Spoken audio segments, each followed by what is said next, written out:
வணக்கம், welcome to mango city kitchen. இன்றைக்கி நம்ம பார்க்க போகிறது மரவள்ளிக்கிழங்கு இட்லி அரிசி சேர்ந்த ஒரே மாவில் இனிப்பு பணியாரம் தோசை, சன்ன தோசை செஞ்சு காமிக்கிறேன். நம்ம சேனலில் ஏற்கனவே மரவள்ளிக்கிழங்கை வச்சு நிறைய ரெசிபீஸு, வத்தல் வகைகள், புட்டு வகைகள் எல்லாமே போட்டிருக்கேன். டிஸ்கிரிப்ஷன் பாக்ஸில் லிங்க் கொடுக்குறேன், என்டி ஸ்க்ரீன்லேயும் போட்டு வைக்கிறேன், பாருங்கள். வாங்க வீடியோக்குள்ளே போய் பார்க்கலாம். 1/2 kg மரவள்ளிக்கிழங்கு வாங்கியிருக்கேன். அப்படியே தோலை எடுத்துக்கிட்டு உங்களுக்கு ஒரு டிப்ஸ் சொல்கிறேன். நிறைய முறை சொல்லியிருக்கேன், புதுசாக பார்க்குறவங்களுக்கு யூஸ் ஆகும் இல்லைங்களா, அதனால் உங்களுக்கு திரும்பவும் சொல்கிறேன். முடிஞ்ச வரலும் கிழங்க நம்ம உடனே வாங்கின உடனே நம்ம செஞ்சிடணும்.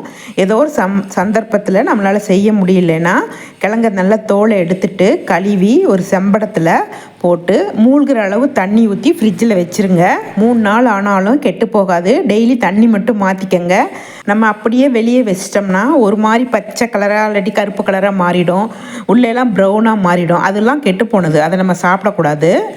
இந்த மாதிரி செஞ்சிங்கன்னா சூப்பராக அப்படியே நல்லாயிருக்கும். ட்ரை பண்ணி பாருங்கள். நல்ல புது கிழங்கு தோலெல்லாம் எடுத்துட்டு நல்லா கழுவிட்டு வந்துட்டேன். இதை அப்படியே 2ஆக கட் பண்ணிக்கலாம்.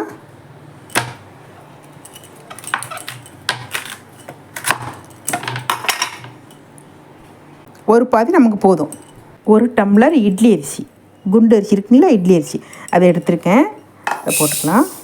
இது நல்லா 2-3 தடவை கழுவிட்டு வந்துடுறேன். உங்களுக்கு நல்லா 3 தடவை கழுவிட்டு வந்துட்டேன். இப்போ நல்ல தண்ணி ஊற்றி அப்படியே ஊறட்டுங்க. இப்போ டைம் 2 o'clock. குறைஞ்சபட்சம் 3 மணி நேரம்னாவது ஊறட்டும், தான் நல்லாயிருக்கும். ஈவினிங் பார்க்கலாம். நல்லா 3 மணி நேரம் ஆயிடுச்சு. இப்போ நம்ம தண்ணி வச்சுக்குவோம். பெரிய மிக்ஸி ஜாரில் போட்டுக்கலாம். இதை நல்லா மைய அரைச்சிட்டு வந்துடுறேன். கொஞ்சம் கொஞ்சமாக தண்ணி தெளித்து இறங்க, ரொம்ப தண்ணி ஊற்ற வேண்டாம். நல்லா மைய அரைச்சிட்டு வந்துட்டேன். உங்களுக்கு காமிக்கிறேன் பாருங்கள். அவ்வளோ நைஸாக இருக்குது பாருங்கள். இந்த அளவுக்கு நைஸாக அரைச்சிக்கோங்க.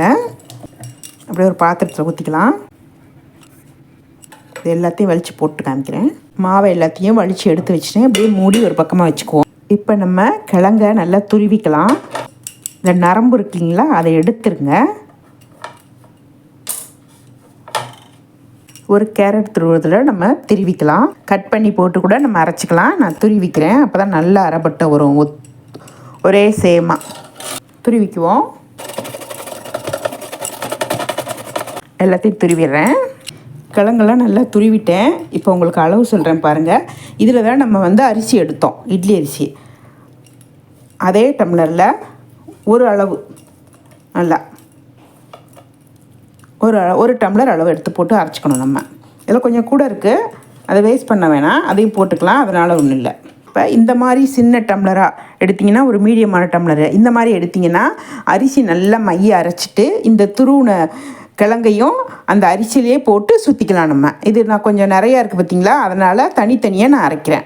அதே போல் இப்போ பெரிய குடும்பமாக இருந்தால் கிரைண்டரில் அரைச்சிங்கன்னா மாவை நல்லா மைய அரைச்சிட்டு இதை துருவி ஒன்றா போட்டு கூட நம்ம அரைச்சிக்கலாம். இதை நல்லா மைய அரைச்சி வந்துடுறேன். அரைச்சி வந்துட்டேன். அப்படியே இதில் ஊற்றிக்கலாம். உங்களுக்கு காமிக்கிறேன் பாருங்களேன். நல்ல மைய இருக்குது. உங்களுக்கு பார்க்க எப்படி தெரியுதுன்னு தெரியல, நல்ல மைய இருக்குது.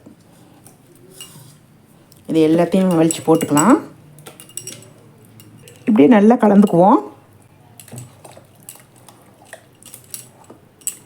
மாவு பாருங்கள், இந்த பதமாக இருக்கட்டும், ரொம்ப தண்ணி வேண்டாம். இந்த மாதிரி செய்யும்போது கொஞ்சம் நல்லா ஊறி நல்லா சாஃப்டாக இருக்கும். நான் ஏற்கனவே ஒரு வீடியோ போட்டிருக்கேன், அதை அப்படியே உடனே செஞ்சு உடனே செய்ய மாதிரி. இது நம்ம ஊற வச்சு செய்யும்போது நல்லா சாஃப்டாக இருக்குது. 2-3 தடவை இப்படி செஞ்சு பார்த்தேன், ரொம்ப அருமையாக வந்துச்சு. இப்படியே மூடி வச்சுருவோம், காலையில் பார்க்கலாம். இப்போ காலையில் பாருங்கள் நல்லா புளிச்சிருக்குது. நல்லா கலந்துக்கிட்டு இதை 2ஆக பிரிச்சுக்கலாம். ஸ்வீட்டுக்கும் பணியாரத்துக்கு பாதி, தோசைக்கு பாதி எடுத்துக்கலாம். இந்த பாதியை நம்ம தோசைக்கு வச்சுக்குவோம் காரத்துக்கு. இதில் நம்ம இனிப்பு செய்வோம். வாழைப்பழம் எடுத்துருக்கேன். இது நேந்திரம் பழம், இது பூவம்பழம். இது நல்லா பழுத்துருக்குது, அதனால் இதே நம்ம போட்டுக்கலாம். இவ்வளோ மாவுக்குன்னா நீங்கள் 2 பழம் எடுத்துக்கோங்க. இப்போ நம்ம பாதி பண்ணிட்டோம்னா அதனால் 1 பழம் நமக்கு போதும். மிக்ஸி ஜாரில் கட் பண்ணி போட்டுக்கலாம். இப்படியே அரைச்சிட்டு வந்துடுறேன். இது ஒரு பக்கமாக இருக்கட்டும். இப்போ இதுக்கு நம்ம இனிப்பு போடலாம். உருண்டை வெல்லம் எடுத்திருக்கேன். 1 உலக்கு நம்ம போட்டு ஃபுல்லாக செஞ்சுருந்தோம்மா. இது ஃபுல்லாமே 1 உலக்கும் போட்டு நம்ம செஞ்சோம்னா 3/4 உலக்கும் நீங்கள் ஸ்வீட் போட்டுக்கலாம், உருண்டை வெல்லம் போட்டுக்கலாம். இப்போ நம்ம பாதி பண்ணிட்டேன்னா அதனால் 1/4க்கும் கொஞ்சம் குறைவாக போட்டிருக்கேன். நீங்கள் கொஞ்சம் கூட வேணால் போட்டுக்கோங்க, நான் சுகர் கம்மியாக தான் போட்டுக்குவேன். கொஞ்சமாக தண்ணி, தூசு மண் போக வடிகட்டுறதுக்காக தான் தண்ணி ஊற்றுறோம், ரொம்ப ஊற்ற வேண்டாம். இப்படியே அடுப்பில் வச்சுருக்கேன், கொதிக்கட்டும். வெள்ளம் நல்லா கரைஞ்சிடுச்சு, அப்படியே ஊற்றிக்கலாம். பாருங்கள் எவ்வளோ தூசு வந்துருக்கு. ஒரு பிஞ்சு சால்ட்டு, ஒரு பிஞ்சு ஆப்ப சோடா, 1/4 ஸ்பூன் ஏலக்காய், தேங்காய் ஒரு அரை மூடி சின்னதில். தேங்காயில் நம்ம இஷ்டம் எவ்வளோ வேணால் போட்டுக்கலாம். இப்போ நம்ம அரைச்சி வச்சுருந்தா வாழைப்பழத்தையும் போட்டுக்கலாம். நெய் 1 ஸ்பூன் போட்டுக்கலாம்.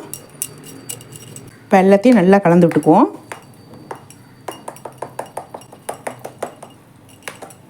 இப்போ பணியார மாவு ரெடி பண்ணியாச்சு. இப்போ இந்த மாவை வச்சு தோசை செய்யலாம். மாவுக்கு தேவையான அளவு கல்லுப்பு, ஒரு பல் பூண்டு நசுக்கியிருக்கேன், அதையும் போட்டுக்கலாம். 1/2 ஸ்பூன் மிளகாத்தூள், உங்கள் காரத்துக்கு தக்கன போட்டுக்குங்க. மஞ்சத்தூள் கொஞ்சம், பெருங்காயத்தூள் கொஞ்சம், சோம்புத்தூள் 1/2 ஸ்பூன். இதில் கொஞ்சோண்டு மாவு எடுத்து போட்டுக்கலாம். அப்போ தான் நல்லா அரைப்பட்டு வரும். அதுக்காக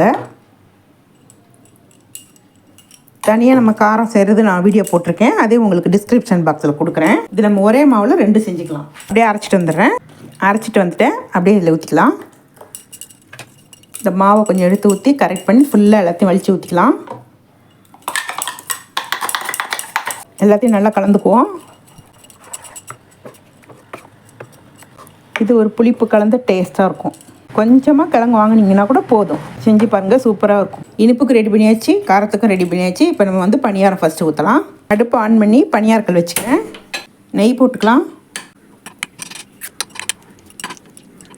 குட்டீஸ்களுக்கு நெய் போட்டு கொடுங்க. பெரியவங்களாக இருந்தால் நெய் கொஞ்சமும் நல்லெண்ணெய் கொஞ்சமும் கலந்துக்கலாம். நம்ம நல்லா காஞ்சிடுச்சு, பணியாரத்தை ஊற்றிக்குவோம்.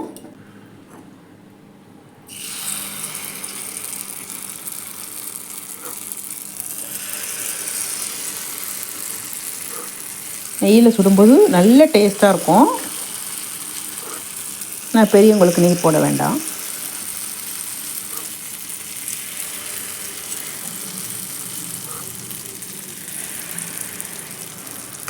அதே மாதிரி மாவு கரைக்கும் போது நைட்டு ரொம்ப தண்ணியாக கரைச்சிடாதீங்க. நம்ம காத்தால் நம்ம வெல்லம் போடுறோம் இல்லையா, அதனால் சொல்கிறேன். தண்ணி வேணுன்னா கூட நம்ம பிறகு போட்டுக்கலாம். அதனால் கொஞ்சம் கெட்டியாகவே அரைச்சிக்கொள்ளிங்க. வேகட்டும். நல்லா வெந்துருச்சு. ஒரு பக்கம் திருப்பிக்குவோம். கொஞ்சமாக போட்டு அரைக்கிறதா இருந்தால் மாவு அரைச்ச உடனே அதுலேயே அப்படியே கிழங்க போட்டு அரைச்சிக்கோங்க. தனித்தனியாக அரைக்கிற வேண்டிய அவசியம் இல்லை. நான் இன்றைக்கி கொஞ்சம் நிறையா போட்டுட்டேன், அதனால் மாவு தனியாகவும் கிழங்கு தனியாகவும் நான் அரைச்சேன். இது கொஞ்சம் வேகட்டும். எல்லோரும் இந்த கல் கேட்டிருந்தீங்க. இது வந்து நிர்லப் கம்பெனி தான், கோசிஸ்டர் வாங்கிட்டு வந்து கொடுத்தாங்க. இது என்ன நடுவில் சட்டினா வெந்துடுது, சைடில் இருக்கிறது கொஞ்சம் லேட்டாக வேகுது. நம்ம வந்து இப்படி வேக வைக்க வேண்டியதாக இருக்குது. நல்லாயிருக்கு, கல் நல்லாயிருக்கு, நல்ல வெயிட்டாகவும் இருக்குது. இதை திருப்பி போட்டுக்குவோம். எல்லாம் வேகட்டும். பணியாரம் ரெடி ஆகிடுச்சு. இப்படி நம்ம எடுத்துக்குவோம்.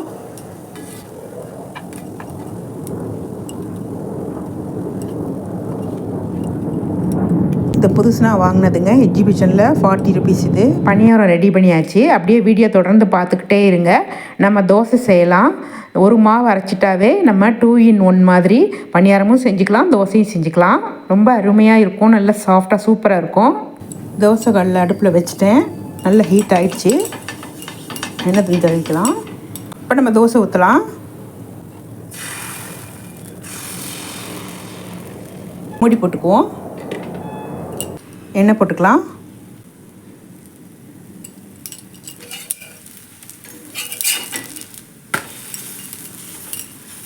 இது வேகட்டும். இங்கே பாருங்கள், அடுத்த எடு பணியாரமும் ரெடி ஆகிட்டுருக்குது. இது வந்து எண்ணெய் தான் ஊற்றிருக்கேன், இதுக்கு நல்லெண்ணெய் தான் ஊற்றிருக்கேன். தோசை ரெடி ஆகிடுச்சு, எடுத்துக்கலாம். இன்னொரு தோசை ஊற்றிக்குவோம்.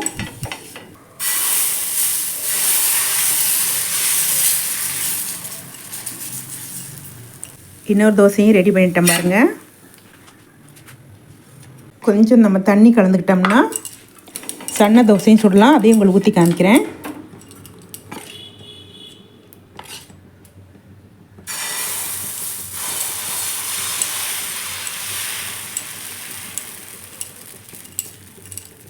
மூடிக்கலாம். பணியாரத்தை உங்களுக்கு பிட்டு காமிக்கிறேன் பாருங்கள்.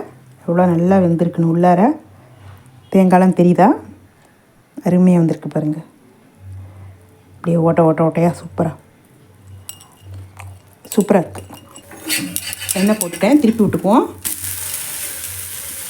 பிள்ளைங்க சன்னமாக கேட்டாங்கன்னா கொஞ்சம் தண்ணி கலந்து அழகாக சன்னமாக ஊற்றி கொடுக்கலாம். இருந்தாலும் சன்ன தோசையை ஊற்றி கொடுத்து பழகக்கூடாது, அதே மாதிரி தான் கேட்பாங்க.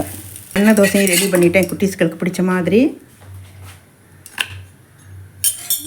எவ்வளோ அருமையாக வந்திருக்கு பாருங்கள். மரவள்ளி கிழங்கை வச்சு அடை தோசை மாதிரியும் சன்ன தோசையும் இனிப்பு பணியாரமும் செஞ்சுருக்கேன். உங்களுக்கு பிடிச்சிருந்தால் லைக் பண்ணுங்கள், ஷேர் பண்ணுங்கள், சப்ஸ்கிரைப் பண்ணுங்கள், மறக்காமல் பெல் பட்டனை ப்ரெஸ் பண்ணுங்கள். நன்றி, வணக்கம்.